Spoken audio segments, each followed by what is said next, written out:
Marriage and the marriage relationship is God-centered. It is God-created. You cannot apply all of the principles that are involved as far as psychology and all of the principles that are involved in relationship to all the books written about marriage to marriage in the way that God created it. It does not work. All of the books that I asked you to buy, some of which I understand one of the ladies mentioned, Diana told me that Fascinating Womanhood is apparently out of print and difficult to come by. There are a couple of other books that could, in the same way, fit into that context. Total Woman, which many years ago, a lot of the people here in the Ann Arbor area particularly went through not only having, I think, Mabel Morgan or one of the people who was with her organization come out here for the ladies' club. There are other books of the same type, none of which are going to provide exactly the balance in relationship to marriage that God intended. All of which, however, can provide information and instruction in establishing how the relationship of marriage itself should work. I don't know what to tell you as to where to look for a chair, but you can look if you can find one. There's a bench up here in the corner. It's a little hard, but you might give it a try. I would rather, as much as possible, you try and stay together as husband and wife, if you can, rather than, I know you'd like to stand up and let the ladies sit down. I don't really know how we're going to solve the problem. We've run out of seats and space and everything else. Maybe we'll try and part and switch, and you can half stand and half sit down, or whatever you can work out. God created marriage with the intent of accomplishing two things, and I covered those things pretty much on the Sabbath in relationship to what marriage itself is. Marriage is based on reflecting, for us in a physical sense, what God's kingdom actually pictures, what Christ's relationship to the church pictures. Marriage also opens up the greatest opportunity for human beings to deal with each other in a very close proximity in their differences and in the problems that it creates by living with another human being 24 hours a day. There is nothing that generates more people problems than putting two people together in the same place for a protracted period of time. Because after a short period of time, you find out all the faults, all the problems, all the things about that individual that you really don't like. Whether they are spoken or unspoken, they come to be learned over the period of time that you're involved within marriage itself. Now, the principles that I want to talk about tonight deal primarily with communication from God's point of view. They are not techniques from a psychological point of view of how to learn to speak better to each other. They are not techniques from a psychological point of view of how to accomplish certain goals in learning how to be more assertive, like we're going to have an assertiveness seminar that's coming up. Some of those things are very practical and are very usable. In a marital relationship especially, after a period of time, it falls into a very stagnant routine. And oftentimes that routine itself gets to be very repulsive to the people that are involved in it. Now, within the church, the purpose for the whole series that we're dealing with in marriage itself is that Mr. Hampton and I have observed in the last couple of years, and I mentioned this well over a year ago when I first intended to do this in an entirely different way, that we have a great many marital problems within the church. Those problems come from a variety of sources. Some of them come from the fact that people got married for the wrong reasons, but nevertheless they're now married within the confines of what the doctrine of the church teaches and therefore have to stay together. Others of them come from the fact that people themselves have individual problems, and those problems in a marital relationship have caused additional difficulties. And understanding how to solve some of those things from God's point of view and principles that can be used will provide a basis for dealing with solving some of them. I don't anticipate with anybody that I sit down and talk about concerning marriage, whether it's person-to-person in marriage or in a group situation like we're doing right now, that there's going to be a dramatic change in the course of the next day or week or month. Change comes very slowly to people. And change in a situation where it's an instructor versus someone who's listening and trying to learn, it comes a great deal more slowly. What we can deal with, though, are principles that will work. And if they can be understood and accepted and can be used, then there's something that you will find benefit and value from as you go on, starting some this week, starting some maybe tonight on your way home, but over the course of the next several weeks and months, you should be able to use them in a way that will work in relationship to the marriage. I mentioned on the Sabbath in explaining the relationship that God created in marriage, that marriage itself is based this way. God created man to function at a job, at a task, at work, to provide for the home. I'm going to talk about some of this on the Sabbath that's ahead of us. He created a woman to be a help for a man. That is a foundational principle for marriage that we cannot change. It cannot be altered. We can say we don't want to accept it, but we cannot alter the fact that that's how God created marriage to work. Within that context is why I have restricted the Bible studies themselves to people who are both converted, both members of the church, both seeking to follow the principles that God has laid out within the structure of marriage itself to learn how to improve their relationship with God. Such is the situation tonight, that we have you here in a rather captive state over a period of about an hour and a half to talk about certain things that relate to both of you, that both of you can hear, that both of you can listen to, and that you can sit down and begin to evaluate in your own particular circumstance. Now, when you look at any marriage, no two marriages are the same. No two people are the same. But the principles that govern the relationship are the same. Learning how to use those principles, learning how to function within that marriage, is the most important aspect of making the marriage succeed and be happy itself. I don't do these principles all myself. I don't pretend to do them all. I know them. I understand what they are, and I should do a better job at doing them than I do. My wife knows them, and she understands what they are, but she doesn't do them all perfectly either. Marriage itself pictures a perfect relationship between Christ and the church. Our situation as human beings is that we are not perfect. None of us are. Our relationships one to another, especially in a marriage situation, are built mainly on imperfections.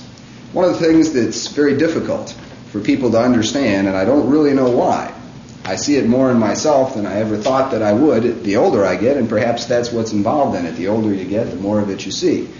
The practical fact is that all of us duplicate, almost without exception, the things that we saw our mothers and fathers do. It does not matter what the marriage principles are that are right, we do what we saw mom and dad do. If mom and dad did it this way, if you're a man and you were young and growing up, and this is the way dad was, he never did put his arms around the kids and hold on to them and sit down and talk to them. He never did that to you in your whole life. The odds are extremely great you never will either. Doesn't matter. If you know that it's wrong, you won't do it because that's the way mom and dad did it, and therefore that's the way that's accepted as being correct. All of us can look back at some of those things and realize that they are not right, but we don't understand just how greatly our personalities have been shaped by those things and how inhibited we have become because of them. Now, my wife and I are extremely different, and I'll use us for examples. I told Amy that I would not use her too much tonight for an example. If any of you go back and tell these stories out of school to my wife, and don't tell them exactly the right way, I'm going to come looking for somebody with a shotgun, because she'll be looking for me with a shotgun. My wife comes from England, as I think most of you know, more specifically from Belfast in Northern Ireland. I come from Chicago.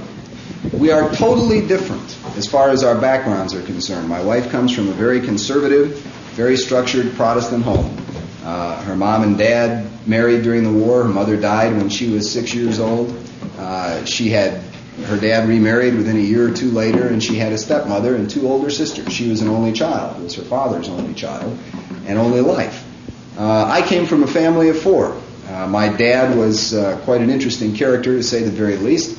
Very adept at doing a multitude of things, very talented man, and my family was always involved in going and doing things. I was always involved in going and doing and expected to go and do and expected to produce things, and if I did not, I would find myself in hot water because I did not.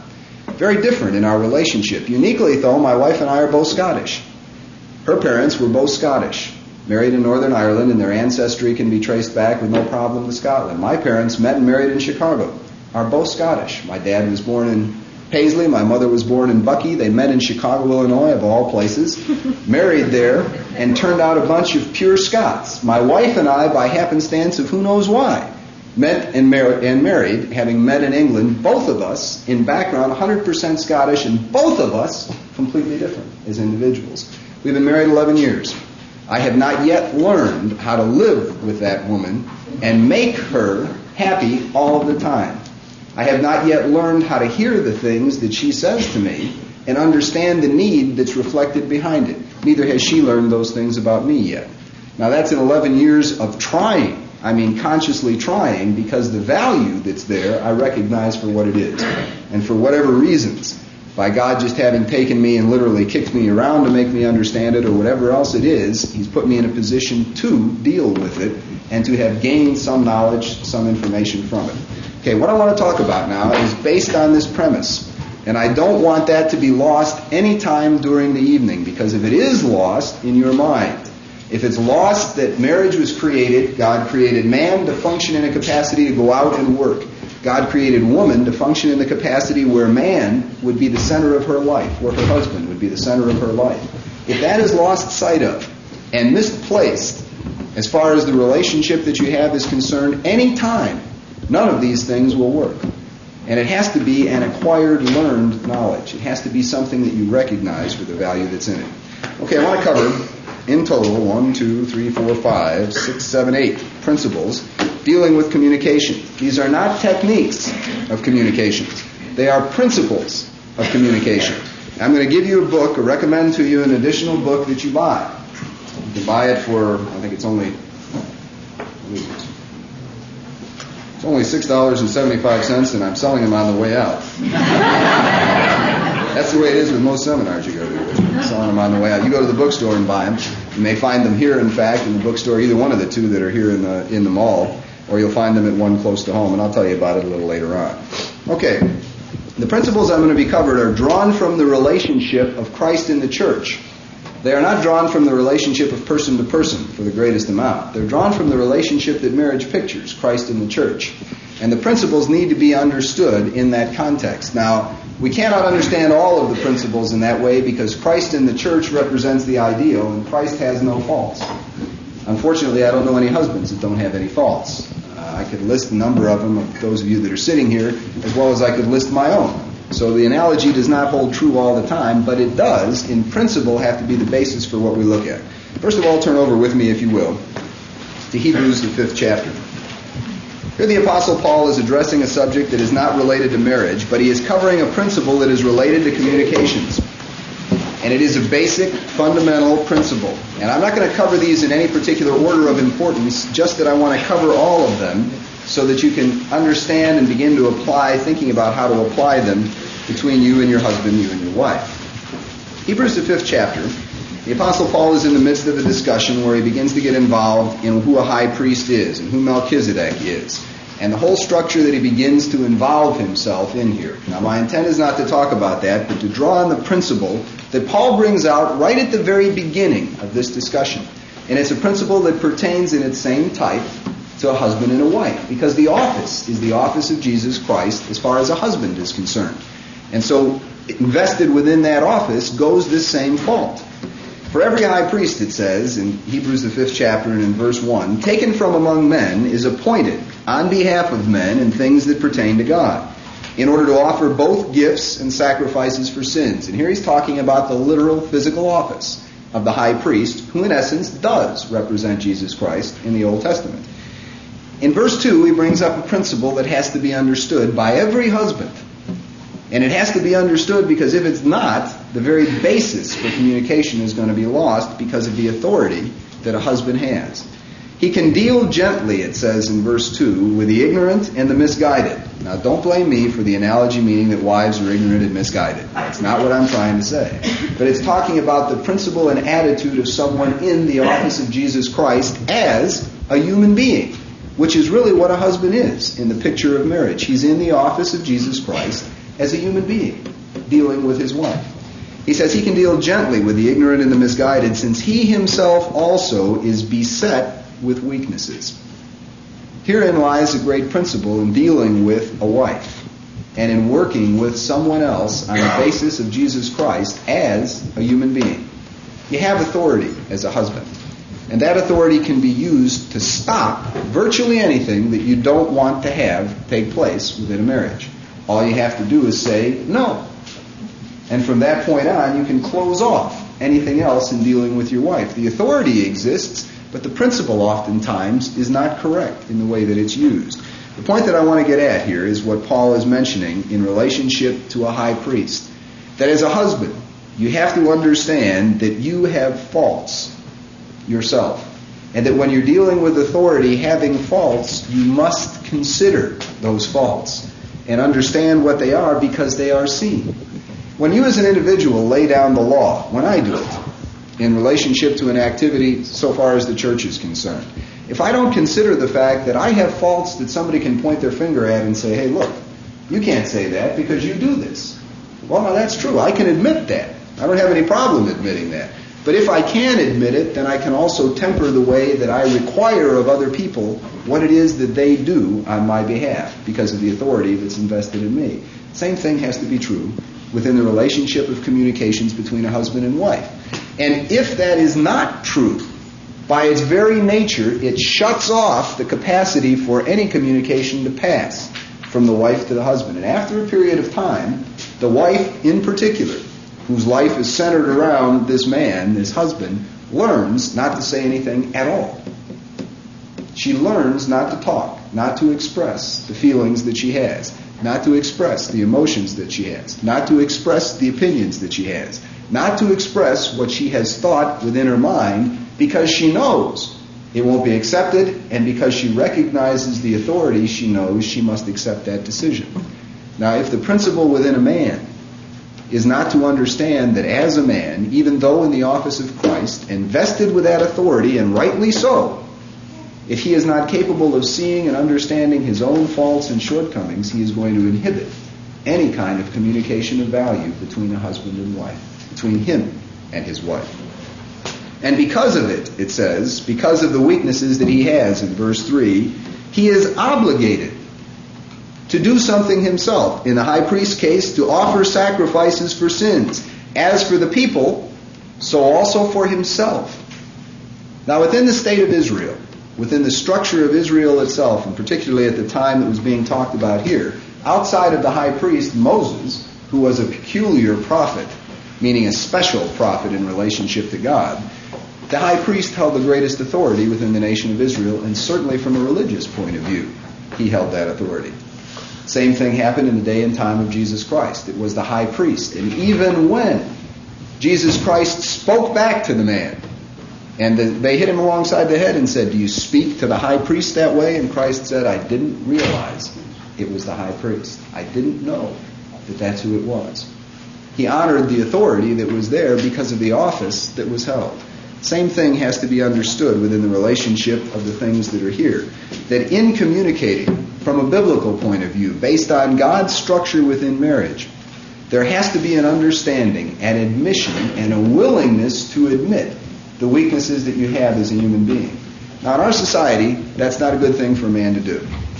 We are all, every single one of us, as men, hooked into an American view of what masculinity is and what it means to be masculine as a person. And it means to be masculine in our society as a person and to be good in that concept, that you have no weaknesses and you have no faults. You are reflected in, as we say within the parlance of our society, to be somebody like John Wayne, somebody like some of these masculine images that are portrayed. It's changing in the movies now. We get guys now that are heroes within the movies like Burt Reynolds, who builds his reputation on that, and the picture of masculinity in the whole society is changing. I'm not saying for the better or the worse here, I'm just saying that it's happening. But for us as a man, built within a man because he has the authority, is the fear of saying he did the wrong thing, of admitting the weakness that is there, is saying that I don't have it. It amazes me, and it doesn't all at the same time, the things that I will do that I know my wife does better, and I'll do them simply because I'm the head of the household. It's crazy. But unless I make a conscious effort not to do it, and not to be threatened by the fact that if Amy does it and does it well, that she ought to do it. That there's no question in her mind, because I don't have the capacity to deal with it, whether that's through character weakness, whether that's through personality weakness, whatever it happens to be through, if I don't allow her to do it, does that make me less responsible in the office of Jesus Christ as the head of the house and in the capacity to make the decisions? It does not, if it can be admitted and understood and accepted. But oftentimes the problem that gets related in a man's mind is that if I admit the weakness, then I will undermine my authority. Herein lies the fact of why, when I structured the Bible study, I structured it so that it was husbands and wives within the church who were converted. I am assuming, and it's an assumption that I have to make or else I can't accomplish anything in what we're talking about, that the wives that are here are going to be subject to the structure that God established in marriage, that they're converted and that's what they're going to be subject to. And they're accepting that authority. Even though it might be misused, misplaced, wrongly done, they're going to accept it. If it's possible for a man, for a husband, to establish that amount of trust in his wife that he will accept being able to say, I have the problem, I have this weakness, I have this fault. And that she will turn around and say, yeah, I know. You've always had it. It's been a part of you ever since I can remember. I love you anyway. But, you got it. You're right. There's no question about it. That once that happens, once it happens, just one time that it happens, and you find that your wife does not reject your authority or reject you as a person or reject what you are because of the admission of that, it's a whole lot simpler to do it the next time around. In fact, I find some husbands who've learned that in relationship to their wives will divest themselves of all kinds of things they don't want to do from that point on because they know they can't. And that's great. Because in the long run, what it does is it strengthens the relationship. It does not tear it apart. It does not undermine the authority that's there. It helps uphold that authority. Because you get away from trying to portray something that you are not. If it can be understood that it is not a personal sin to have a weakness in whatever area it might be. Now, I'm not justifying sin by saying that. Please understand. What I'm saying is the weakness exists. Admit it. And don't be afraid to. That's exactly what Paul is saying here. In verse 4 he says, no one takes this honor to himself, but receives it when he is called of God, even as Aaron was. In Aaron's situation, that was the case. In every high priest situation from Aaron on, it was by the firstborn of the high priest's family that it was passed on. And he didn't have anything to do with being the firstborn any more than anybody else did. He says, so also Christ did not glorify himself so as to become a high priest. Now, isn't that interesting? That in Jesus Christ's attitude, he didn't turn around and try and aggrandize the position he had as being a high priest. He actually is going to be both priest and king when he returns and establishes his kingdom on this earth. And this whole section leads to a discussion of Melchizedek, whom Jesus Christ was in the Old Testament and is now, as far as the structure is concerned. But Christ did not stand up and say, I am the authority, and therefore you will do as I say. In relationship to the church, in relationship to the world and those that are unconverted, there's no question that it must be that way. But in relationship to the church who are trying to learn, or a wife who is trying to submit to someone that she loves, there has to also be that understanding in the communication itself. Okay, he goes on and talks about in verse 5, he says, so Christ did not glorify himself to become a high priest, but he who said to him, you are my son, today I've begotten you, just as he also says in another passage, you're a priest forever, according to the order of Melchizedek. In the days of his flesh, when he offered up both prayers and supplications, with loud crying and tears to him who was able to save him from death, and who was heard because of his piety, because of his willingness to do what was right. Although he was a son, in verse 8, he learned obedience from the things which he suffered. Now, even in the picture of Christ in the church and a husband in marriage, what Paul is telling us is that Christ learned by what he suffered and went through. Isn't so much so to be said for a man who can learn in the same circumstances in relationship to his wife, if he has the capacity and the willingness and the humility to be able to admit that and to be able to accept that, if such is the case, and not have the authority that he has be threatened. And having been made perfect, he became to all those who obey him the source of eternal salvation, being designated as a high priest according to the order of Melchizedek. Turn over to Philippians 2. We'll look at this principle just a little further.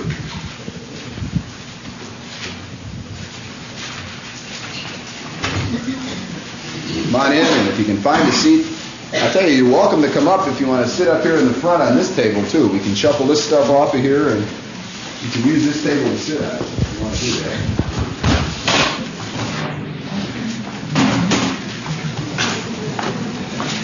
Let's move it down by the piano if you want.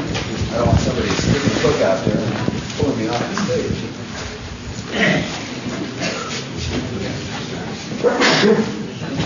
Down there. Mr. Ziegler to turn off the heat. Maybe it's too cold. All the ladies are going to start to freeze. Is there a middle you can find? Mr. Ziegler works here at the mall, for those of you that don't know. So he does, I presume, probably set the place up today as well, which we appreciate a great deal. Philippians, the second chapter. That's where we were headed. Here Paul again talks about the office of Jesus Christ and the attitude of mind that Jesus Christ had in the office that he held, not only while he was on the earth, but as he holds it even now. in relationship to those of us that are part of the bride, part of the church itself. And again, the principle has to apply within ourselves. Philippians, the 2nd chapter, and in verse 1, he says, "If therefore there is any encouragement in Christ, if there is any consolation of love, if there is any fellowship of the Spirit, and if any affection and compassion, make my joy complete by being of the same mind, maintaining the same love, united in spirit, intent on one purpose." Now, in a marriage relationship, that supposedly is the commitment amongst converted members of the church of each of them, that we are united in spirit. It is God's Spirit that is within us, begetting us as His children. It is one goal, one purpose, one intent that we're striving for, and that's to be a part of the family of God, to develop that character, to have the use of that Spirit to produce that fruit that God is after and fulfill that purpose. "Do nothing," in verse 3, "from selfish or empty conceit, but with humility of mind, let each of you regard one another as more important than himself." Now, within a marriage relationship, I can't tell you how important that is from a husband to a wife. To a wife, her whole life is involved in what you say to her, about her, for her, against her, in relationship to how good or how evil she does something that she does. Let me give you an example today. Amy went out and was out during the course of the day and came back and picked up the kids, and it's during the course of the time of the month when she has her menstrual period, which is always a tough time for a woman. I don't care who the woman is.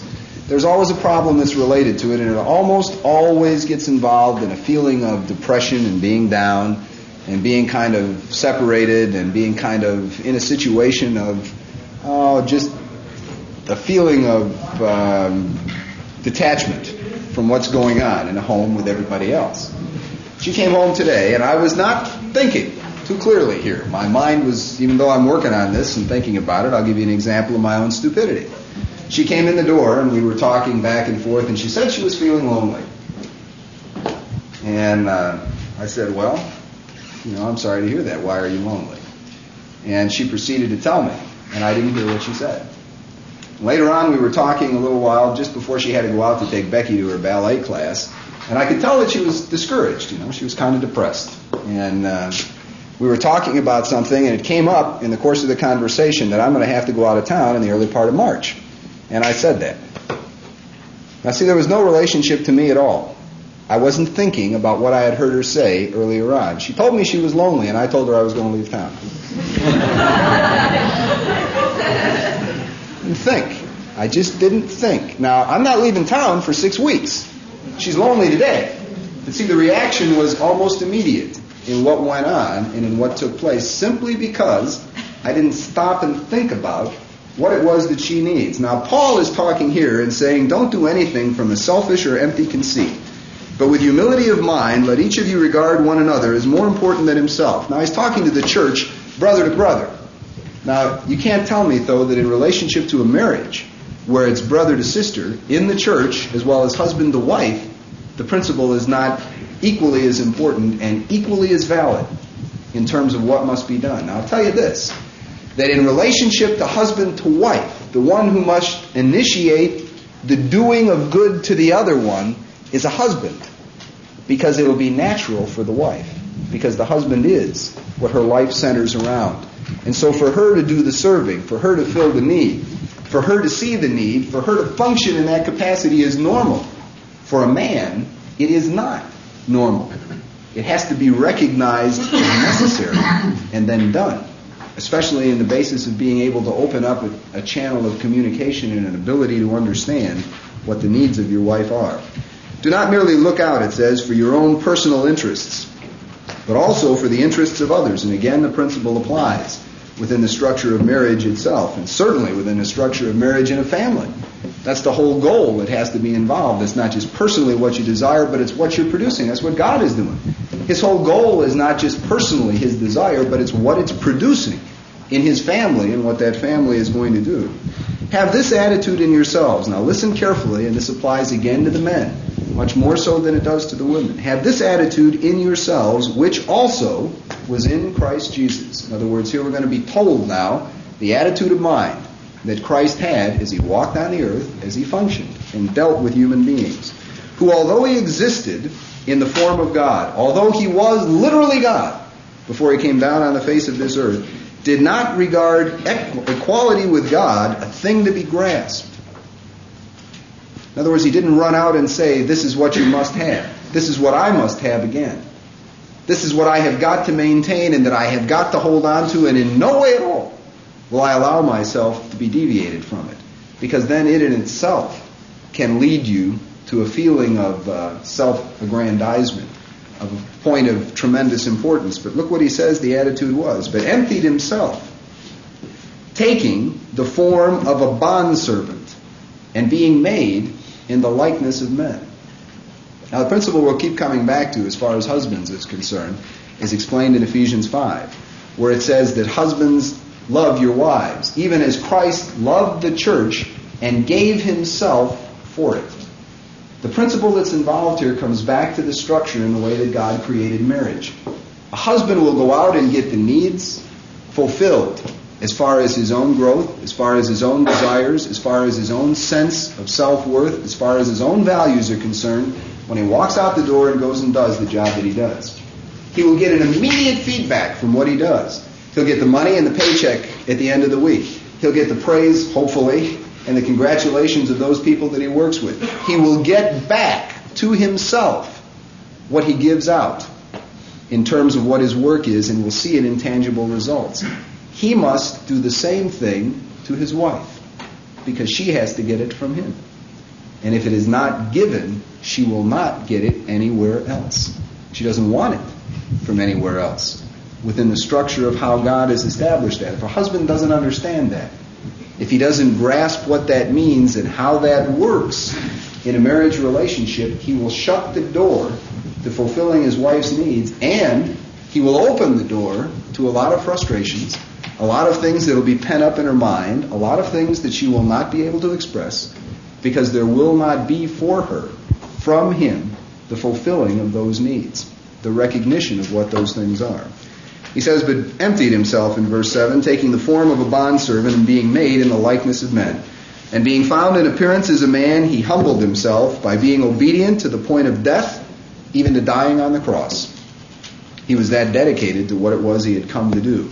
Therefore also it says, God highly exalted him, bestowed on him the name which is above every name, that at the name of Jesus every knee should bow, both of those who are in heaven and on the earth and those that are under the earth, and every tongue should confess that he is Christ. And the point that's involved is that by fulfilling the purpose that he came for, that he was given the job to do, everything came back to him. Being God, having eternal life, fulfilling the office and the purpose for his life came back to him by doing the job in the right way, by recognizing what it was. So then, my beloved, in verse 12, just as you have always obeyed, not as in my presence only, but now much more in my absence, work out your own salvation with fear and trembling, for it is God who is at work within you, both to will and to do his good pleasures. Do all things without grumbling or disputing, that you may prove yourselves to be blameless and innocent, the children of God above reproach in the midst of a crooked and perverse generation, among whom you appear as lights in the world.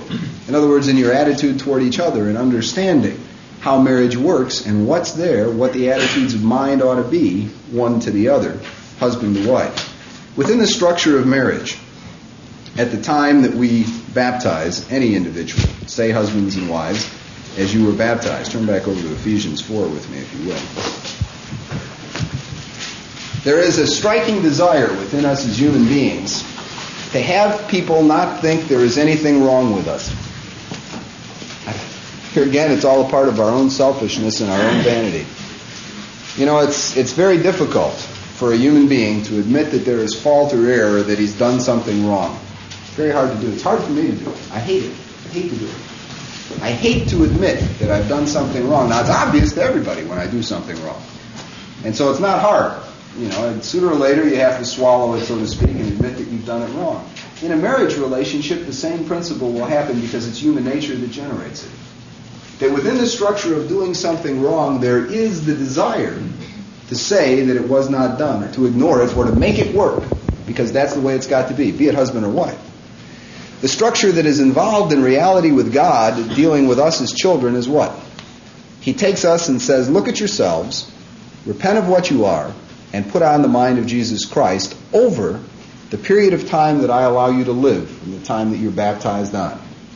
Whether that's 20 years or 30 years or 40 or 50 or 60 or 70, or whether it's 2 days or 2 weeks or 2 months. The point is that from the beginning until the time that it's over, it's constantly a matter of doing what? Of admitting, repenting of, and overcoming weaknesses and faults and sins. That same thing is true as far as a marriage is concerned. You take two people who are totally independent, totally different in the way their life is, and who have to make themselves one unit. And it's a whole lifetime of learning to admit those same things. It's a whole lifetime of learning to admit those same things. It's a whole lifetime of saying, I know that I did that wrong for the umpteenth time. That I said the wrong thing all over again, and drawing back and saying, I'm going to try and remember not to do it the next time. I'm going to try to remember to change so that it doesn't come back out that same way the next time. Okay, Ephesians 4 and verse 2. Here again is a principle that deals in attitude one toward another.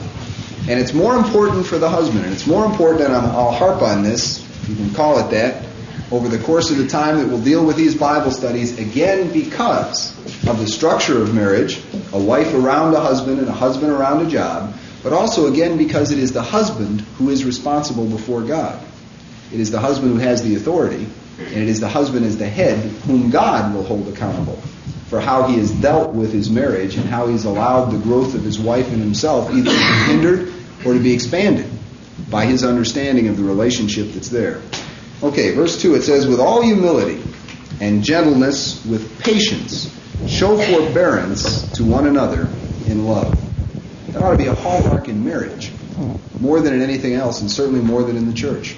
It ought to be a hallmark within marriage that the attitude that you have toward one another is gentleness, humility, patience, forbearance, and love. And certainly in being able to talk to one another about whatever the subject is that comes up. Understanding the need for the other person to grow and to change.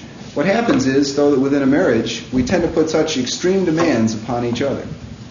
And when something is done wrong, because of the proximity physically of the people, because of the emotional involvement that is done, it is always taken with such enormous hurt when something is done wrong.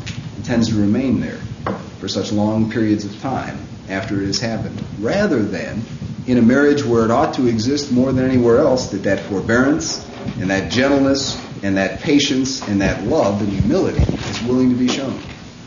Like I said, I hate to admit it when I'm wrong. When I get involved in a situation like that with Amy, I kick myself around. I know that I'm wrong. I kick it around until I can finally swallow enough and ask God to give me enough guts to go say, honey, I'm sorry. I said it the wrong way, or I said the wrong thing. And I don't want to feel what happens, because once that division arises, and once that wrong is done, whether it's me or her, either one, once it's established, you feel it build in getting between the two of you. And I don't want that feeling. I hate that feeling. I cannot stand it.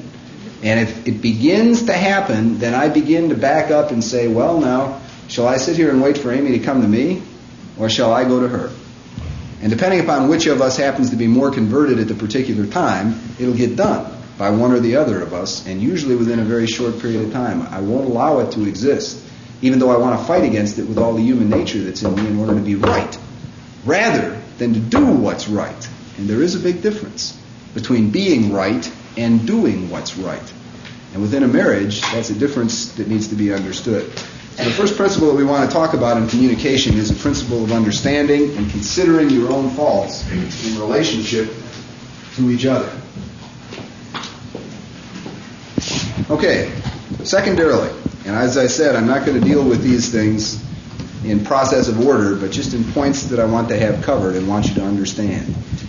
In a marriage relationship, in communications between a husband and wife, it is essential that you do not hold a grudge, that you do not bring up the past, that you do not go back and dig it up, whatever it was that happened yesterday, a week ago, a month ago, or a year ago.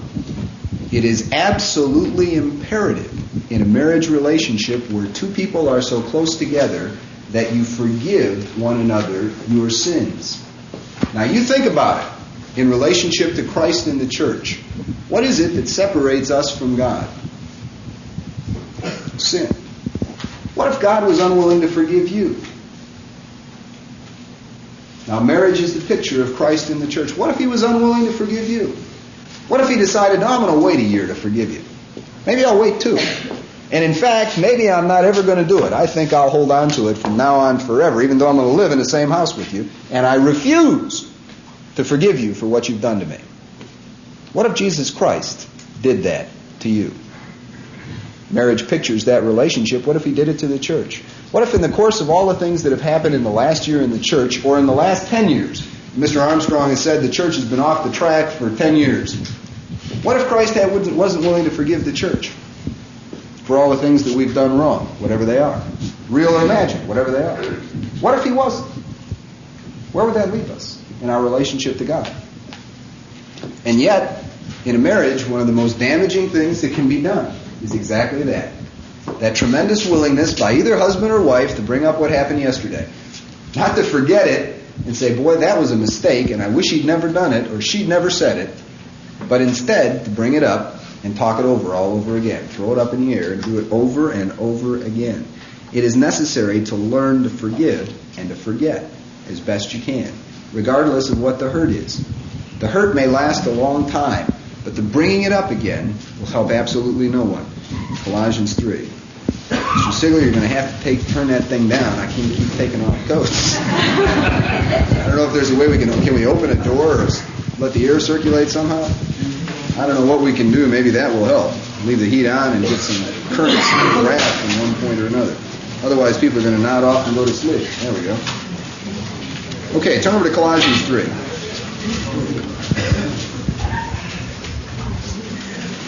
Colossians chapter 3.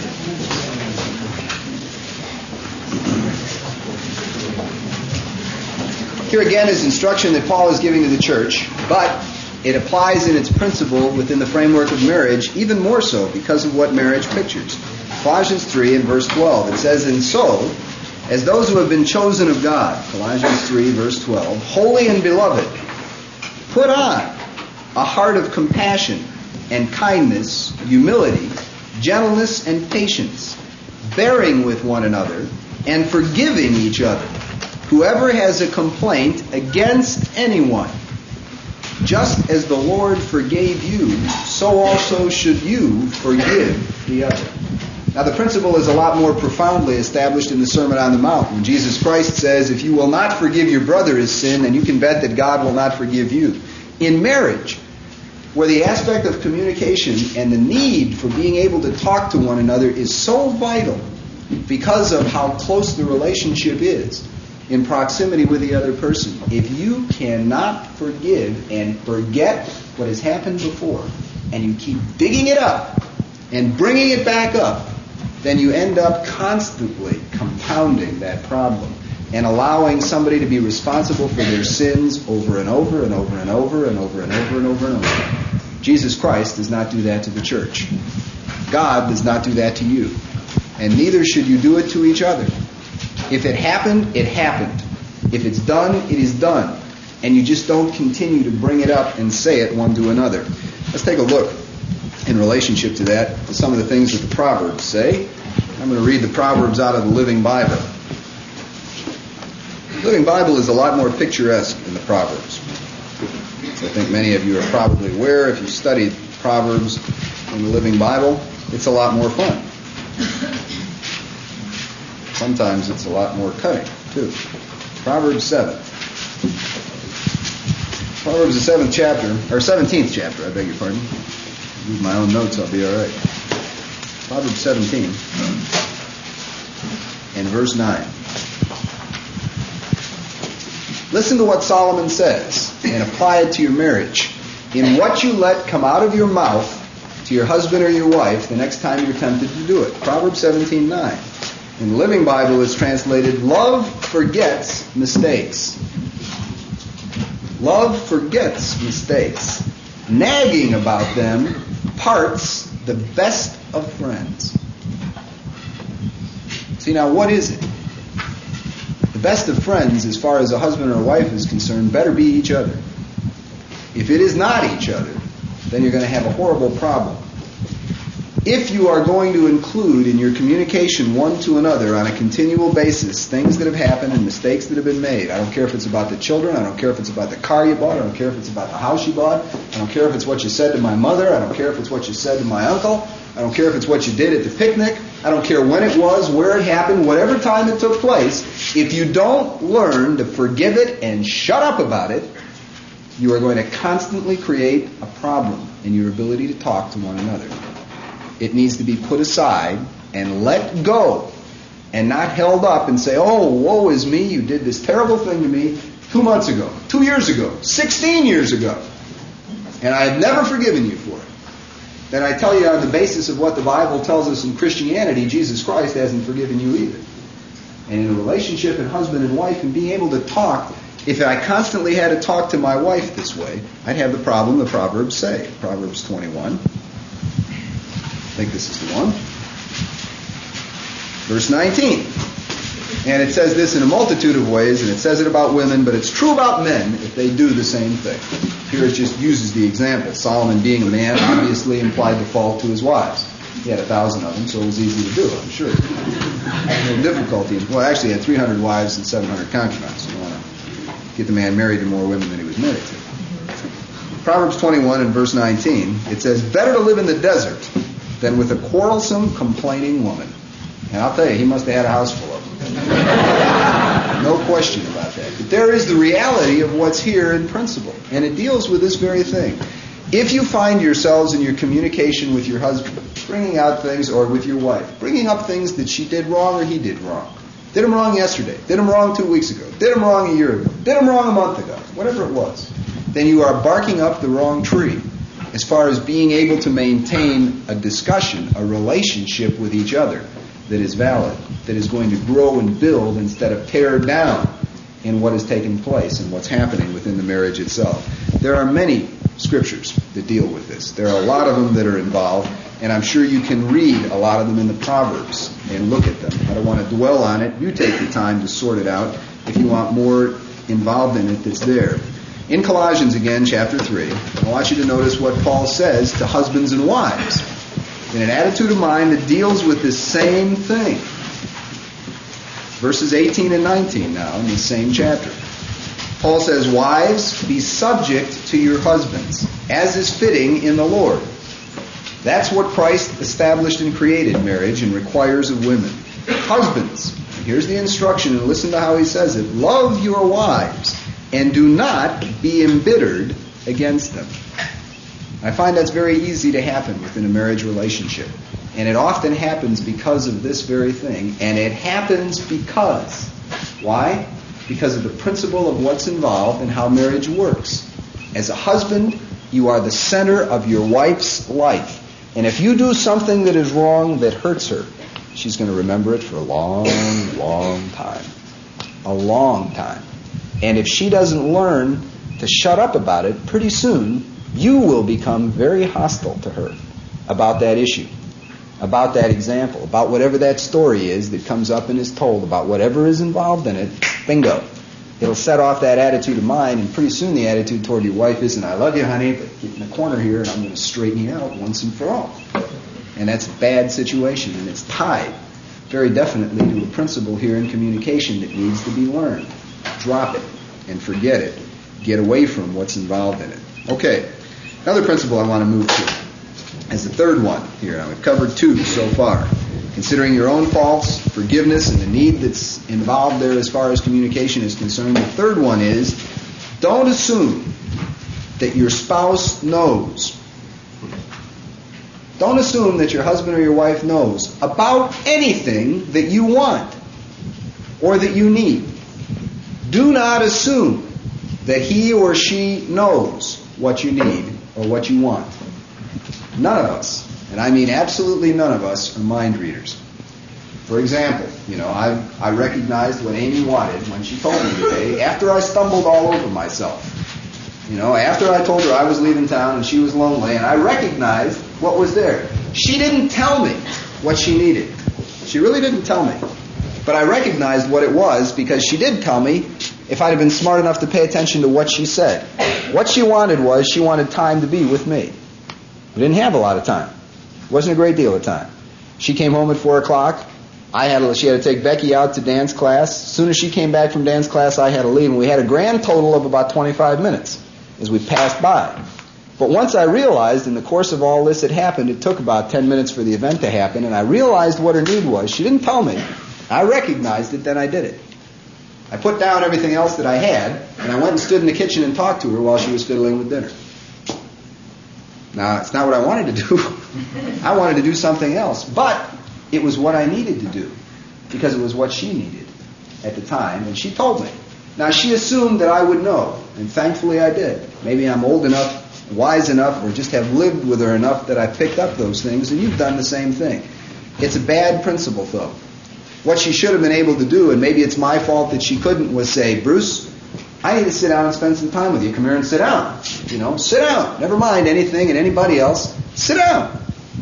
Now, the point that's involved is you cannot assume in your marriage relationship that your mate knows what you want. I don't care what that pertains to, whether it pertains to sex, whether it pertains to get up and take care of the children, whether it pertains to carry out the garbage, whether it pertains to I need some money, whatever it pertains to, you cannot assume that your husband or your wife knows what you want. If you do, you make a horrible mistake, because it's entirely possible he or she does not know at all. All of us have needs, and we need to be able to say those needs, especially to our husbands and our wives. Doesn't make any difference what they are. And you can't assume that those things are going to be understood or perceived. Now, my wife has gotten to the point with me that she'll tell me a lot of times just exactly what I said, and this is a good example. I'll tell you the story. This is not something I need to do, but this is something that Amy needs, and I've used this example before. I could use a lot of others, but this one will do because it illustrates the point. Amy, as I think all women do, need to sit down next to their husbands. Just sit down physically next to their husbands. It's one of the reasons why I asked you to sit as husbands and wives, particularly. It didn't work out for everybody, and I apologize for the seating and the standing in some cases. The point is that for the very same reason that God created a wife's life to be centered around her husband, there is a need within a woman for physical contact with her husband that is non-sexual, that doesn't have anything to do with sex, but that is just in the proximity of being next to him. I don't have that need. Now, I have a need to get next to my wife when I want to get her to bed. And most husbands do. And so at that time, we come up with all kinds of fancy ways to accomplish it. All of us have our skills, and we'll talk about that a little later on. That same thing is not true for a woman. Now, this is a very important point as an example. That's why I want to use it.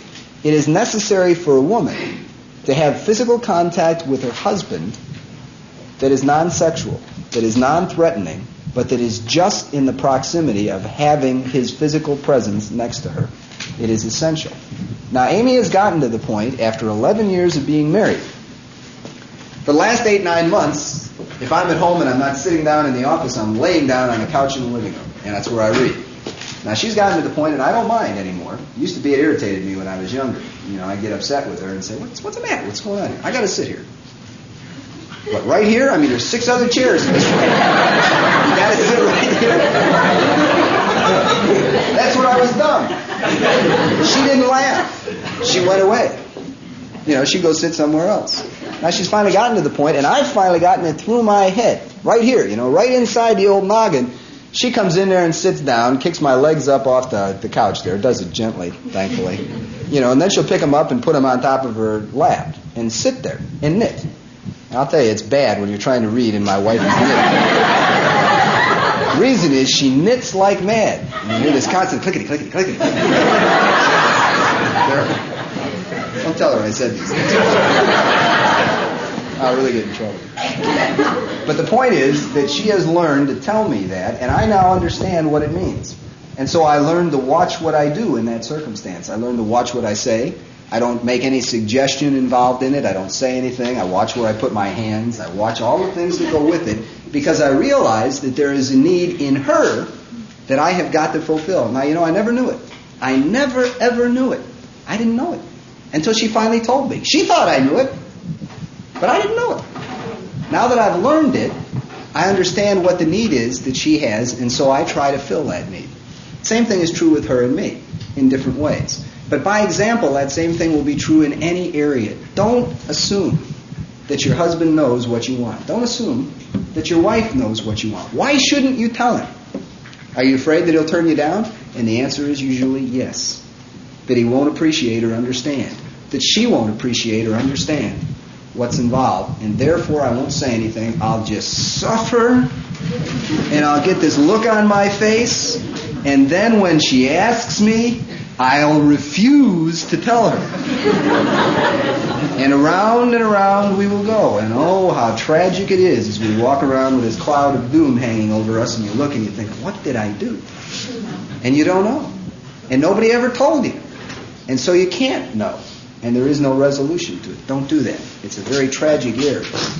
You need to learn to be able to trust your husband or wife and to tell them what your needs are, what the problems are that you're struggling with, what the things are that are going on. And the Bible says that the show of your countenance witnesses against you, Isaiah says. It shows in your face.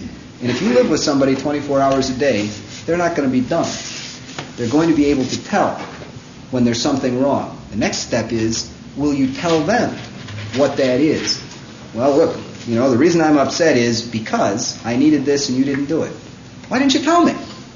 Well, I didn't think you cared. You should have known.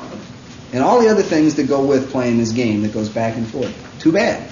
You both end up badly hurt, and you end up killing the communication that's there. You need to learn to listen and to hear the things that your husband or your wife says. Now, it's like with Amy. In the example I gave you, it happened this afternoon. She told me, and I didn't hear it. She said, I feel lonely. Now, after I thought about it, I realized why. It's partially because of the mental, and physical aspects of the menstrual cycle and the effect it has on her. I know she's in her menstrual cycle, and I know the effects because I've learned to watch them. But you know what happened? And I didn't. And she didn't ask and tell me what I need is some of your time. Don't go away. And then when I popped out with I'm leaving town for 3 days, boy, that just absolutely, bingo, just shot her right straight through to the gut. And then after she went out, she got in the car and went out and picked up David at school and came back. That 10 minutes period of time, I realized what she had said. Only I didn't hear it, and she didn't directly tell me the first time. That's what you have to learn about each other. It's harder to do that way. Better that if it's just said, but sometimes it can't be. So you need to learn to listen to what is said, what those requests are, for what they mean, and do something about them. James 1. James, the first chapter, verse 19. This you know, my beloved brethren, but let everyone be quick to hear. Be quick to hear what is said. Slow to speak and slow to anger. Now the principle ought to apply very directly in marriage and in communication. That you need to learn to hear what it is that your wife or your husband is asking for and recognize it.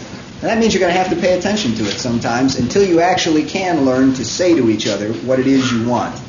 For the anger of man does not achieve the righteousness of God. And that's what happens. If you don't say it openly, outwardly, this is what I need from you. And I'm saying it within the confines of what God says marriage is and what's lawful and right in God's eyes.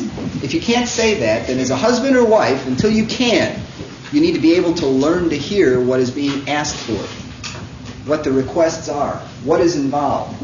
Sometimes it comes out as anger and hostility. It comes out as griping and complaining. And if you would listen to what you're being told in the griping and the complaining, it's a need that's not being fulfilled that your mate is unable to just openly say, do this for me. I need it. Now, when you go to Jesus Christ to have help with a problem that you cannot solve, how do you do it? You get in there and pray in the closet and not tell him what it is. You don't tell him. Assume that he's going to know. Now, God already tells us that he knows what we're going to ask for before we do it anyway. So that's an excuse a lot of times for people not to pray. But when you have a real serious problem, thank you, sir, appreciate that. When you have a real serious problem, do you pussyfoot around with God about it, or do you tell him? I need your help to intervene on this job with my employer, otherwise I'm going to lose my job over the Sabbath.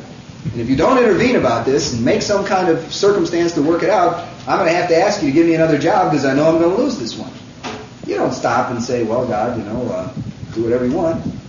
You say it because he allows it to be said. fact, he requires you to say it. Same thing is true in a marriage. It has to be learned and understood, and then it has to be done and applied. Okay. Two other things I want to cover here.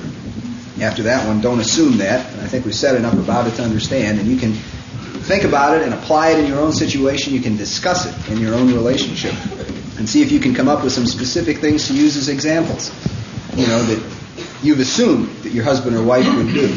Okay? Listen, separately now, as a fourth item, to criticism from each other. Constructive criticism. I'll talk about the other side of it, carping, in a minute. Listen when your wife criticizes something that you do, or your husband criticizes something that you do, and do not assume, don't assume that it is against you that it's being said, but that it is about whatever it is that has been done. It's not a matter of value as far as you as a person are concerned, husband or wife.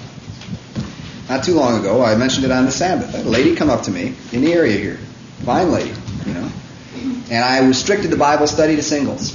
And she trooped right up to me and she said, "Look, I got an unconverted mate. You're not helping me out at all." And I sit there and smile and say, "That's right. You're absolutely right. I'm really not. And it wasn't my intention to do that." And I told her that. And she said, "But that's not fair. How about helping us out? Shouldn't you help us out in what we're doing, in the situation that we have?" And I said, "Yes, you're right, I should." Now that was a criticism of what I was doing. See, now it was not my intention to harm her or to leave her out. It was just that it couldn't all be done at the same time. But she came up and she said it quite openly. "Bang, here you are. Chew on that for a while, Fred, and all the good things you think you're doing. How about this? You're not helping me out at all." Okay, you ought to be able to listen when the criticism that is given, the advice that is given by your mate is valid, and divorce it from what it is that you as a person are and attach it to whatever the action is that was done. And realize that you can be wrong, that it could have been the wrong thing to do, or that you have not met what the necessary aspect of the need is that is there. Listen to that. Be willing to accept it for what it is and take that advice. Let's read out of the book of Proverbs again. And I'm going to read it from the Living Bible once more. You read it in whatever you happen to have there.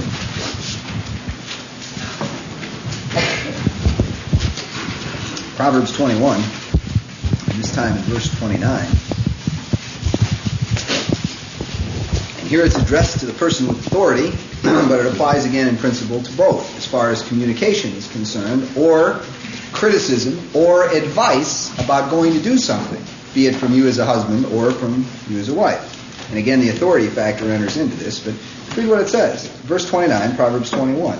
An evil man is stubborn. Okay? Just plain stubborn. But a godly man will reconsider.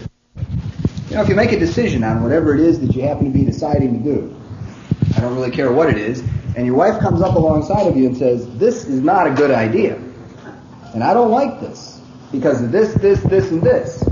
And you stop and you step back and say, "Well, I don't care whether you like this, and this or not. I'm the guy making the decisions, and therefore this, and this is the way that it's going to be." Now what you've effectively done is you have taken away the capacity for someone that God has sent to help you, who looks at you, particularly as a husband, and says, "Look, what you're doing is going to hurt you, and then it's going to hurt me, because you are me." And I see that in terms of what's there. This is another principle we're going to talk about on the Sabbath as far as husbands and wives are concerned, and again it's tied to the structure of marriage. Why is it that in Ephesians Paul says, "No man has ever yet hated his own body"? Why doesn't he say that of a woman? Why doesn't he address that to a woman? Why does he address it to a man? Because in a marriage relationship, the woman becomes a part of the man. And if the man hurts himself, he automatically will hurt her. And that's why he says that no man hates his own flesh, but nourishes it and cherishes it and feeds it all this good junk that he loves to have, and drinks all this stuff that he wants to drink, and does all the things that he wants to do to satisfy his flesh. But when that part of your flesh cries out against you and says, "Too much," you got to get plop, plop, fizz, fizz. Oh, what a relief it is. Well, that's your wife sometimes that's talking to you. Plop, plop, fizz, fizz. It's her that you're hurting by what you're doing. And you have to learn to be able to listen to what's there, because sometimes she's telling you what you have not seen or or have not perceived, and you misplace what's there, and you need to appreciate the advice, the counsel, the structure of the individual that God has given to help you, to be a part of you, to function within what you are, and to hear it. If you don't learn to do that, after a period of time, you know what happens is that it ceases to come. You shut it off altogether. If you take it and you malign it, or you say, oh, there's no value to that, or when you go do whatever it is that you've done, and it comes back and doesn't work, that you don't say to her, you were right, and I was wrong. If you don't admit it, and you uphold yourself, even in spite of the mistake in the area that's there, you undermine your position of authority, the respect you ought to have, and you hurt your own flesh because you hurt her and her relationship to you. You need to listen. You need to understand, and that goes both ways, husbands to wives and wives to husbands. More important from a husband to a wife, because, as Paul says, and we read on the Sabbath, a woman was made for man, not a man for a woman. But the woman was placed there to be a help, a counselor, an advisor, someone to be a sharer in what's there and who becomes part of what you are.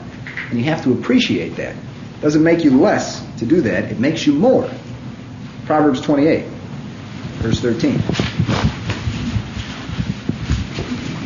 Proverbs 28, verse 13. Again from the Living Bible. It says, a man who refuses to admit his mistakes can never be successful.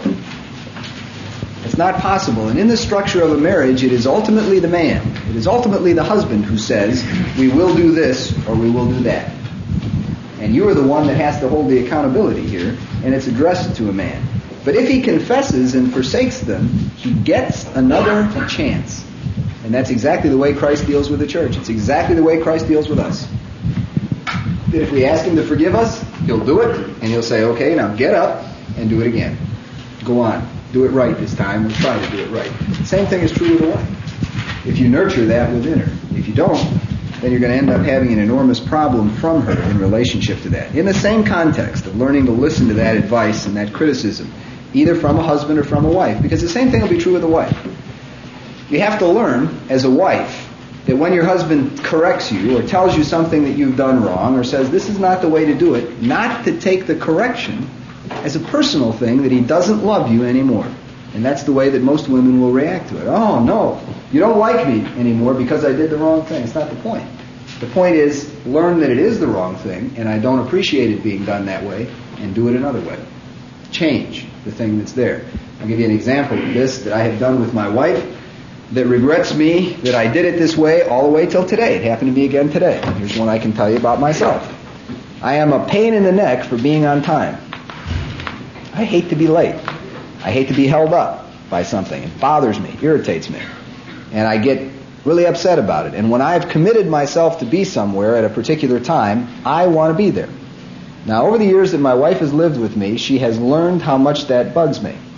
And when she goes out and is gone, and I have the kids, and she knows I have to leave at a particular time, I'll ask her, please be back at. Normally I tell her, don't be later than. You better show up by. And make it eminently clear to her what time I would like her to be back. Well, when I was younger, I did it that way.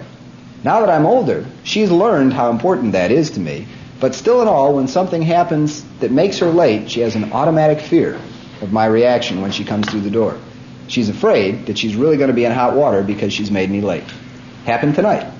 She took Becky up to dance class, and normally she'd be up there and back by 6 o'clock, and I could have left because I wanted to leave in order to have enough time to talk to Mr. Lufer and get over here before the Bible study started to make sure that we had enough space set up and that everything was going to work out all right. Mr. Sigler would do a good job, but I wanted to physically be here to see it. Well, as it turned out, coming back from Northville down Sheldon Road, she ran into one of our famous slow freights. And she sat there, and that freight train went by, and it stopped, and it went by, and it stopped. And she knew that at the house, where she could not get to, there was this dumb klutz hung up on time who was looking at his watch wondering, where is my dim-witted wife? Now, the only difference was that over the years, I've learned not to do that. And while I was at home today, I was not doing that. But when she came in the door, I could see it written all over her face, and she opened that door, and she thought, what am I going to get hit with? What's he going to say? She knew where I was going tonight, and she knew what I wanted to do, and she knew how little the time was. We're down to one car at the moment, and that's a problem for us. Usually when there's two cars, it doesn't matter, but one car hangs us up on a pretty tight schedule. And she knew. Now the point that's involved is, that she is trying to learn, and I am trying to get her to learn. But I don't want to do that to her. I don't want to force that kind of reaction out of her. She's too nice a kid. I like her too much. I don't like to do that to her. But in me is where the problem is. It's not in her. And she's told me that. At times when we're not pressed for time, she has told me how much it irritates her that I do that. And so I try to learn. I've tried to learn over the years to modify my behavior in that area so I can deal with myself and I can also deal with her. Which comes down to the point sometimes of telling her I want to leave in half an hour before it's time that we absolutely go out the door. Or whatever, in order to allow myself the time to sit down and breathe easily, in order for her to have a time to function around and to work toward. And if she's late, I can live with it. Sometimes it doesn't work for a long period of time because she realizes that you plan to leave a half an hour later than you actually tell her. It's just some wives are really conniving. It really is terrible. Okay, next point I want to cover in relationship to listening to criticism or advice one way or another is don't insult each other.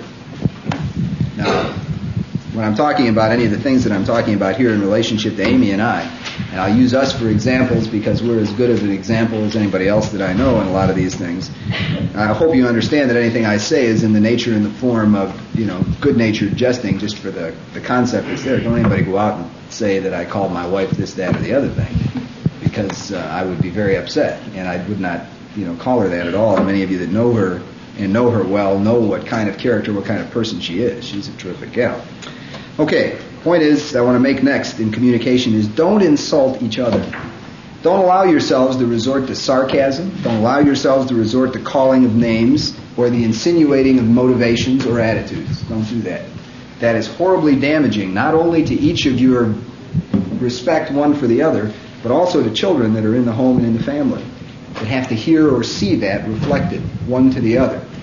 In relationship to communication, when you resort to the form of name calling, you have resorted to the aspect of being juveniles and being kids. Like sitting down listening to David or Brucey and Rebecca stand there and calling each other dummy. Hey dummy, what did you do that for? Well look, I'm not the dummy, you're the dummy. At about which time I get involved in a conversation and say neither one of you are dummies, but you're both in a lousy attitude and we're going to sort it out here. Somebody go get me a paddle. And we'll sit down and discuss this rationally. Now, in a marriage situation, when you resort to doing that, insulting one another, in terms of what you've done or what has happened or what has taken place, you have resorted to that level of communication. And it is absolutely useless and does nothing but damage one to another. And the principle involved from a biblical point of view is horribly damaging. Again, in the Proverbs, let me just read a couple of them that cover it and that show what is there and what you ought to consider in relationship to how you say the things that you do say. Proverbs 12, verse 18. Some people like to make cutting remarks. It's a part of their nature. In fact, I'll tell you somebody I know very well who used to do that all the time, and sometimes does it still to this very day. That's me. I have always been, and it is a trademark of what I grew up with in Chicago, of being a sarcastic blankety blank, and all the things that went with it.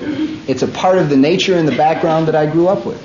Not from my family, but just from the atmosphere in terms of where I went to school and how I learned to survive and all the other things that were there. It was a part of what was there. It took me years to even recognize that I did it.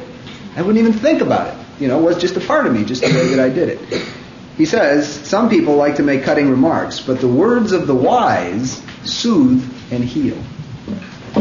The words of people who really have understanding and knowledge in what it is that they're doing and saying one to another are said in such a way to soothe, not to cut, to heal, not to wound. And that's very essential in whatever the disagreement is you might have, whatever the discussion is that you're involved in, that you do not allow yourselves to get down on a level of cutting at each other. Proverbs 15. Proverbs 15 and verse 4. Gentle words cause life and health. All the things we've talked about in several of the other principles, gentleness and meekness and humility, one toward another, and especially in a husband toward a wife. Same the other way around, but especially there. It says, gentle words cause life and health. Griping brings discouragement. Cutting at, striking out at, insulting, being sarcastic, attaching a name to. just saying it off the cuff, all that brings is resentment and discouragement to another individual, especially husband or wife. Proverbs 25, verse 15. Good example of that, if you go back and look at Michael and David, when David danced at the ark, you can go back and read that, the attitude that was there, and something that never should be done regardless of what the problem is. Proverbs 25 and verse 15. Be patient, it says, and you will finally win, for a soft tongue can break hard bones. Contrary to the way human nature is. Human nature wants to strike out and make it even. Stand up for itself, make it right. Equalize the situation and make it turn out the way you want it by saying it. It's the wrong principles. This is contrary to human nature. But so are a lot of the things that we're talking about, contrary to human nature itself. There's a book out that is very interesting to read. I don't subscribe to all the principles that are involved in it, but I'll tell you what, and some of the things that I've learned from it, I have found they have worked for me. The book is called Contact the First 4 Minutes, written by a psychologist, and his writing deals with the subject of personal relationships. And he said in studying personal relationships, and you can go pick up the book and read it, it's in paperback, it costs a couple $. It's an interesting book. He said in studying personal relationships, the conclusion that he has come to is that the first 4 minutes of personal contact with another human being are the most important 4 minutes that you have to deal with that person. In that 4 minutes period of time, and this is the average that it is, you will determine whether you want to keep talking to that person or you don't want to talk to them. You will determine whether you want to be friends with that person or you don't. You will determine in the morning when you wake up and turn over and say good morning to your wife just exactly what kind of attitude and mood she's in by the response that you get. You'll determine it with your children when they walk in the door or when you greet them in the morning. That first 4 minutes, in general, is going to set the tone for the contact you're going to have for the remaining time that you're either together or you decide, no, I don't like this person, and you go on and talk to somebody else and find somebody else. It's a very interesting premise. And involved in the concept of communication, I've tried to learn to do that, especially with my wife, especially with my kids. And I'm trying to learn to do it with other people as well. That I'm conscious of what is said, what takes place, what the interchange is in that very first few minutes. That you actually sit down and spend time with whoever it is that you're talking to. Interesting book. Okay, that's not the one I wanted to recommend to you, by the way, but it's there. All right, I want to move on from there. In the aspect of not insulting, not dealing with it, for the sake of time, I can't dwell on it too much longer. It's already 10 to 9. F, sixth point that's involved, or seventh point, I guess it is. Is that 7? What's F in the alphabet? 6. I'll be able to count. I watch Sesame Street once in a while. Okay, if you cannot talk about something, if you're unable to communicate to each other by talking about it, I suggest that you resort to how you used to communicate before you were married. And for most people, that was by writing. Put it down on a piece of paper and give it to the other person. Eliminate all of the things that are involved in dealing with person-to-person contact where you look your husband in the face and you lose all your courage. Are they telling us something, Wilhelm? It's time to go? Oh, okay. I just thought they were telling us we got to go. If you can't talk about it, in other words, if you can't tell your husband or your wife what it is that's on your mind and you can't find the capacity to do it, then go back in your relationship to a period of time before you were married when you used to write. Don't use the telephone. That's hardly practical in relationship to it. But sit down and write what it is you want to say and give it to him. Write it to him as a love letter. Write it to her as a love letter. Sit down and write it out. And just give it and say, look, honey, I couldn't find quite the muster to tell you these things, but I've got to tell you. In and amongst the fact that I love you for all this, that, and the other thing, these things really do bother me, whatever they might be. Now, some of the things that are involved, one of the suggestions in the book, in fact, that I'm going to recommend to you, is that you create what's called a suggestion box. And it's a suggestion box, one that says him and one that says her, your name and your wife's or your husband's, whichever way it is. The agreement that you have to make, though, is that when you put the suggestion in the box, it's not griping, it's not carping, it's not critical from the point of view of I don't like or I don't want or whatever, but it's genuine from the point of view of a need or a requirement that's involved. And the other agreement that is made in relationship to it is that when you take out the suggestion out of the box, when it's in the box marked George, and you come along as George, you're not George, are you? No.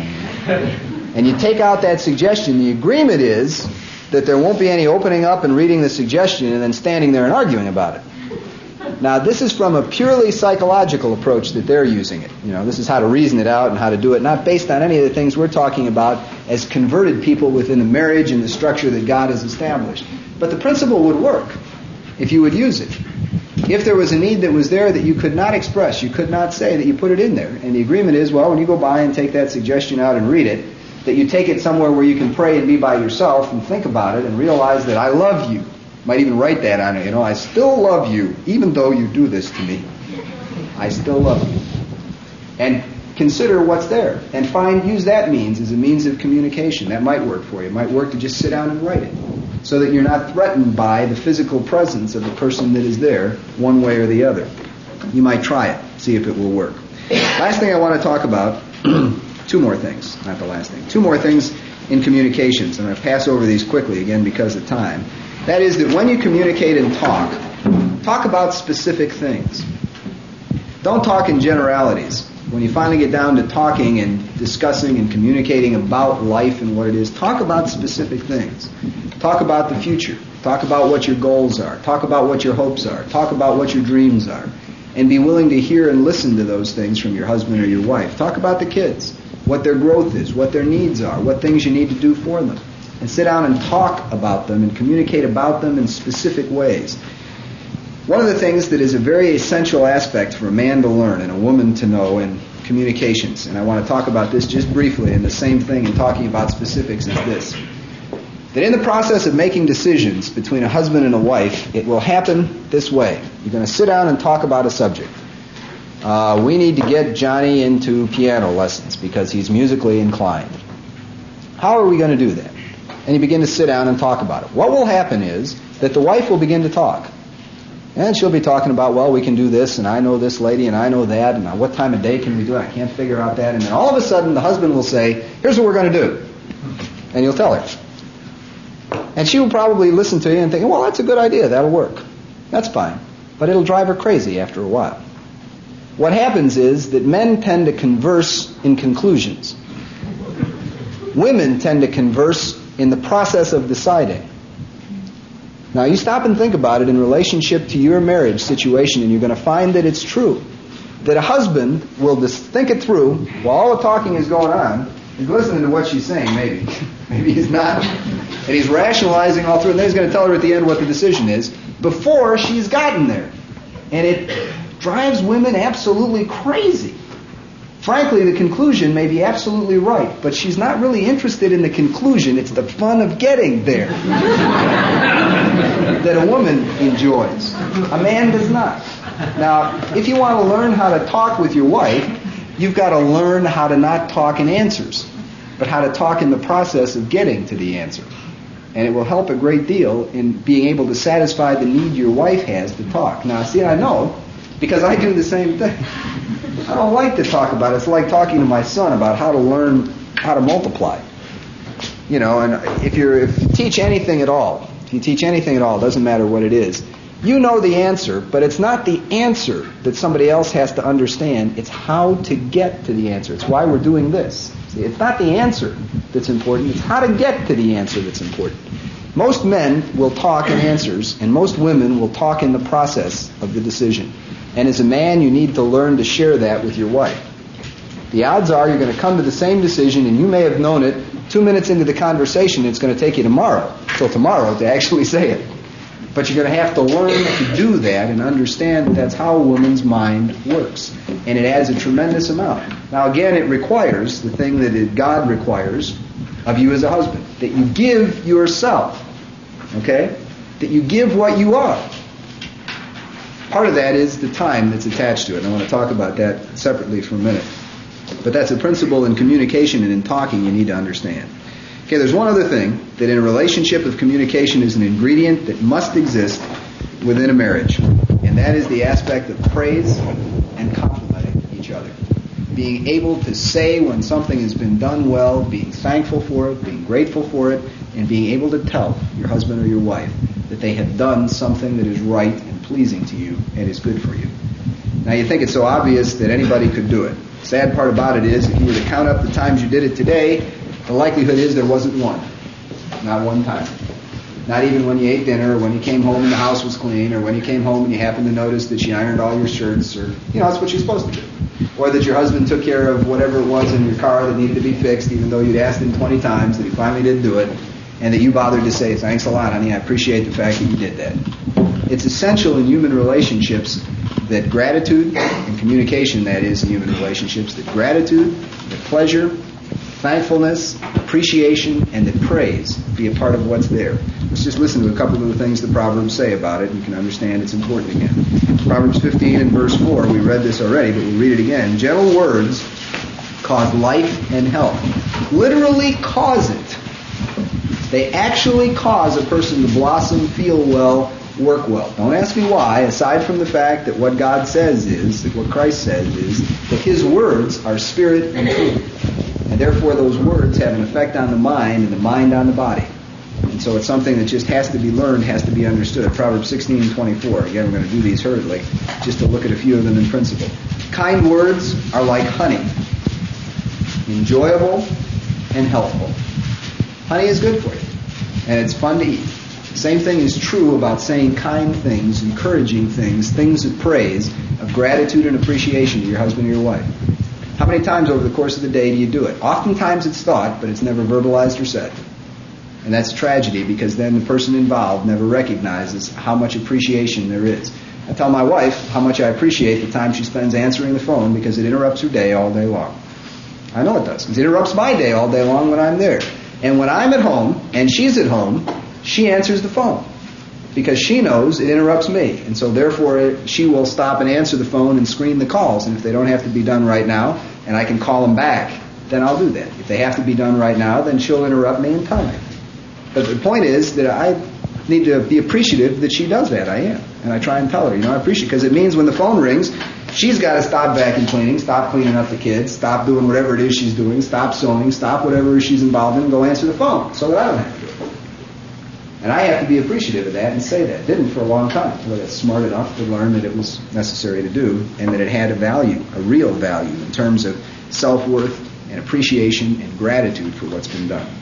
Okay, I want to quickly cover the area of time together and how to do that and how important it is. Now, we've covered some of the basic principles of communication within the confines of the structure of marriage as God has established it.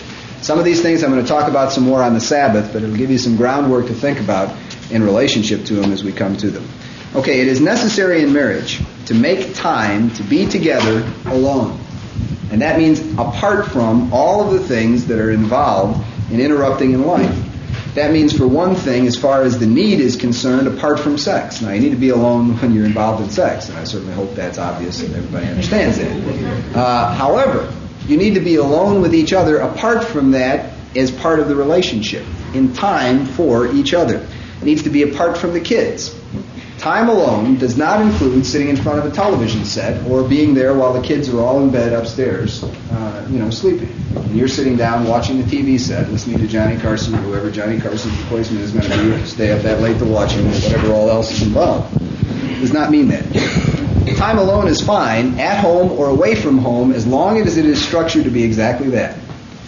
Now, this is something that I learned by example from a fellow by the name of Bob Bertuzzi, who many of you may have known. He told me that, and I paid attention to what he said because I appreciated the relationship I saw between he and his wife. And he said, look, you need to get away from your kids, and you need to get your wife away from your kids, and you need to get away from the family. Whether you ship the kids somewhere or you go somewhere, you have got to do that in order to allow the relationship between you and your wife to grow.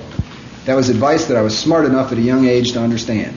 And I began shipping my kids out and letting somebody take them periodically, and sometimes taking their kids for exactly the same reason, in order to have that kind of time with my wife, where she is not tied to. Tonight, I'll tell you what, for all of you that have little kids, you just ask your wives on the way home tonight how much they liked being away from the kids. Take a straw vote and a poll here. I can tell you the answer instantaneously. Now, for you as a husband, see, it's no problem. You walk out the door in the morning, you're away from the kids for 8 or 10 hours every day. But she's not. And especially when children are young, the need to be with you apart from them is very great. And the need to be so, not in a context that is sexual in nature, but that is in appreciation of, that is a part of, that is in companionship with, that is in communication with her as a woman. That is important to both of you to work on and develop. Make a date and keep it. Is the way I do it with my wife as a general rule. We try to do it every 2 weeks, some way or another. I will either take her out Somebody will ask to take the kids, or we'll ship the kids out someplace and we'll go somewhere, and try to do it at least every 2 weeks where it's divorced from anything and anybody else other than the two of us that are involved, and the time is separated. Now, people will say, well, it's tied to money. Doesn't mean it has to be tied to money. Doesn't mean that at all. For example, in a situation like tonight, it's an excellent time to be alone and together with your wife. You got a babysitter, leave an hour early and walk around the mall. Hold her hand and walk up and down and talk and watch and look in the stores and just spend the time, the two of you together. It's a tremendous thing to do. Now, it's tied to money because you got to have a babysitter, but sometimes it's not. If you just will work at another way to do it and to establish that time, but you need to make that date and you need to keep it. Once a month, I think, is a little too infrequent. Once a week would be nice, but it's hardly practical. Once every 2 weeks has worked out pretty well for my wife and I for a number of years, and I've been really glad of it, and so has she. Whether it's going out, and depending upon how much money I happen to have, whether I can go out and take her to dinner or whether I can't go out and take her to dinner, but just her. Not the kids, not anybody else. Just her, just the two of you alone. That time is absolutely essential involved there. And if you consider it just for a minute, in the context that we've talked about all of these things in relationship to God and what it pictures, who do you want to be there when you want to talk to God? Who do you want to be there when you want to communicate to God about the needs that you have and the things that are necessary for you spiritually? Christ said, go find a closet and shut the door. That's exactly the same thing in the relationship that applies between husband and wife. The principle is more than just a cute little picture of what marriage means. Some of these things apply very directly to what needs to be done within marriage itself and how to do it. It is again a part of what's in Ephesians 5 and verse 25, fulfilling the most important need that your wife has, and that is giving yourself, your time, to her. What is it that is most important in her life? If she is converted and seeking the kingdom of God and trying to live her life based on the structure of marriage we've talked about, it's you as a husband. And if you refuse to give yourself to her, then you do exactly what you would least want God to do to you, and that's shut the door and say, I haven't got time. There are too many other things to do. Too many other things for me to get involved in. Very easy to do. Listen, I know how easy it is to do. Believe me, I know how easy it is to do. And I realize that every man can do it for all the same reasons that I can do it for, and can feel just as justified as I can. The problem is you'll also eat the fruit of doing that. And the fruit will be very unpleasant in relationship to your wife, and in relationship to what you receive back from your wife and her attitude toward you. So it's essential that you do that. During that period of time, there needs to be the expression of affection, expressing of feelings, of hopes, of fears, of hurts, of pains, of sufferings, of longings, desires, of feelings of insecurity when there's nobody else there to hear them. You don't have to worry about the kids upstairs. Are they asleep or aren't they asleep? Are they listening or aren't they listening? There's nobody else around. There's just the two of you in terms of that time, and those things can be talked about in a way that they can't be talked about in any other circumstance. Okay. A couple is a reflection of the things that they do and of how they apply the principles that are there. They really are. And you can learn a lot about people, a lot about the couples that you're involved with, even those of us that are sitting here. Not that I'm asking you to go around and judge all the people that are here and how good their marriage is or is not. That's not the point. The whole structure of what we're doing is trying to improve them by looking at the principles that are involved in them that work. If you know what those principles are, though, you can begin to generate the fruit of them by trying them, by doing them. It means, however, that you have to be willing to do the same thing you had to be willing to do when you were baptized, and that is repent. And that's a very unpleasant process. Very unpleasant thing to do. I didn't like the period of repentance before I was baptized, because I didn't like admitting things about myself that I knew were true, but I didn't like and I didn't want anybody else to know. I didn't want to have to admit that I was wrong and make that change. Well, that same thing is going to apply here in relationship to how these principles are used by you, have been used, or are going to be used from this point on. It's like I said before, I can tell you all these things and I know them all, but I don't do all of them. And there are more than these things that are involved. Still in all, you have to try to do them. You cannot expect and demand perfection out of your husband or wife. You know that? It's not fair. It's not fair for you to demand your husband or your wife to be perfect. But it is fair for you to try and give perfection. Matter of fact, that's the whole structure of what's involved, is how that God deals with us, isn't it? He doesn't demand it, but He does expect you to try. Jesus Christ said, become perfect, even as my Father in heaven is perfect. It's not related to what anybody else does. It's related to what you do. And that's true in marriage. Whether you're perfect or not at what you do, it's not based on whether your husband or your wife does what's right. It's based on the fact that you are trying to do what's right because of your belief and conviction and conversion and the Spirit of God that's within you. And that's again why I've structured this as far as the Bible studies are concerned on that premise and on that basis.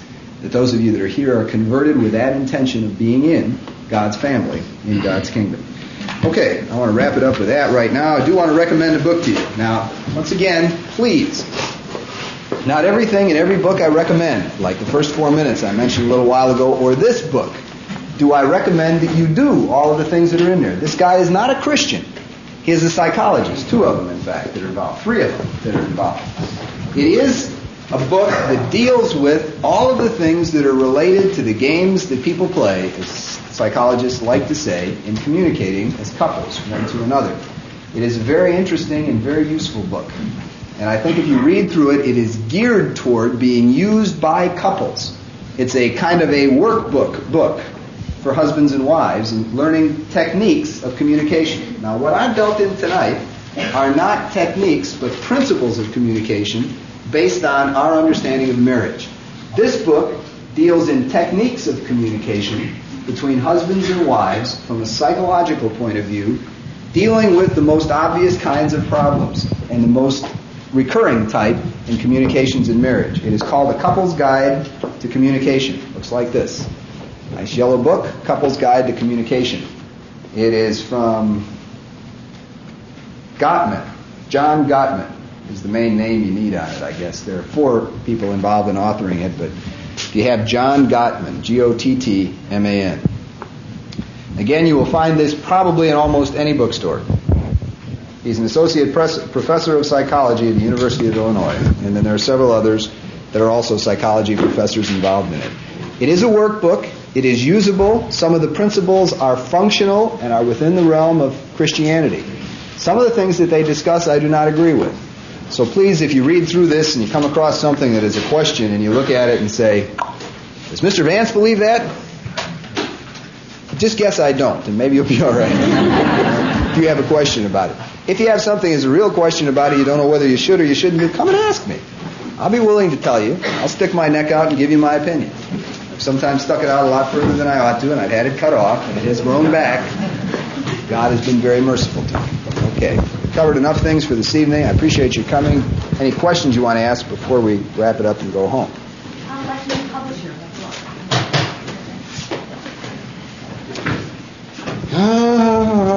Who's the publisher? I'll give you Research Press, Champaign, Illinois. Before you go, I want to talk about the subject on the Bible study the next time around. And just briefly, I want to discuss it and ask you, if possible, that you can get a hold of and read through some of the books that I listed the last time. Next time in February that we come to this class, I want to discuss the relationship sexually between husbands and wives. Hang-ups, problems, all the things that are tied to it. We won't have a lot of time, and I'm going to go over a lot of material in a short period of time, and it will be an enormous help to me if you can read through some of the things that you have already been recommended to read. That includes Mr. Armstrong's book on the missing dimension in sex, Is Sex Sin? It includes The Act of Marriage by Tim LaHaye. Please try and get a hold of that book and read it if you can between now and next month. And also for the wives, particularly husbands too, if you want to sit down and read it. But the book Solomon on Sex, which is the commentary on the book of the Song of Songs in the Old Testament, which is the only book that we have basically geared towards sexual instruction as far as marriage is concerned. So if you will pick those books up and try and read through those between now and the next time that we have the Bible study. I want to cover in here material that I'm not going to cover nor go through on the Sabbath. Because as far as sex education is concerned, that's a responsibility you have to teach your children. But oftentimes the hang-ups that exist sexually between husbands and wives are enough to destroy any possibility for them to even teach their children anything about the subject of sex at all. Okay? Any other questions before we say goodnight? You want to ask before we get out of here? I don't want to embarrass anybody by making public any questions, but I will say this, that the next time too, I do want to try at the end of the Bible study to answer questions about maybe particular things that I could give you some advice on that might be applicable to a specific situation. If such is the case, write the questions down and bring them with you. And I will either attempt to answer them here, or in the last sermon that I give about marriage, after the next Bible study, I'll try and answer them in that sermon, or the principles to deal with. Okay? Thank you very kindly. See you on the Sunday.